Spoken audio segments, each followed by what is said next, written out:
Isa nga sa mainit na nababalita ngayon mga buddy ay ang posibleng pakipag-trade ng Lakers para dito kay DeMar DeRozan. Ayon kasi sa report, ang Sacramento nga daw ay plano ng bitawan itong si DeMar dahil mukhang hindi nga daw nagiging maganda ang run nila ngayong season na ito dahil nangungulelat nga sila dito sa Western. At dahil Los Angeles nga ang hometown nitong si DeMar, Lakers nga ang posible nga daw na mapuntahan nitong si DeMar sa trade deadline sa February. Pero ang tanong nga ay sino nga ba ang posible niyang makapalitan sa magiging trade na ito kung ipupurso ito ng Los Angeles Lakers?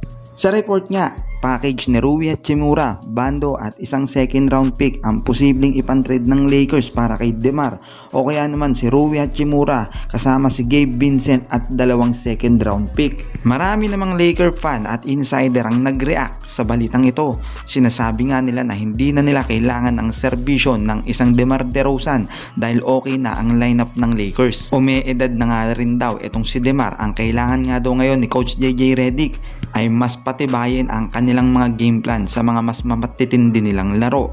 Yun nga daw ang dapat unahin ng LA. Samantala, sinasabi rin nila na sayang naman kung papakawalan si Hachimura dahil komportable nga daw ito sa paglalaro sa power forward at nagpipit nga sa sistema. Sa kabilang banda mga buddy ay pag-usapan natin ngayon ang posibleng manalo ng most improved player na si Jalen Duren ng Detroit Pistons. Ito nga ngayon ang nangunguna sa listahan ng most improved player.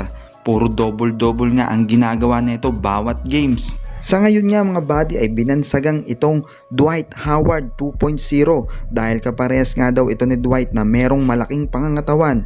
Bukod nga dyan ay sobra nga rin daw nitong dominante inside the paint at talagang kahit dalawa bumantay ay kayang-kaya nito.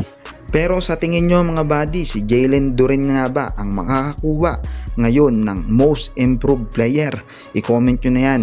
Maraming salamat.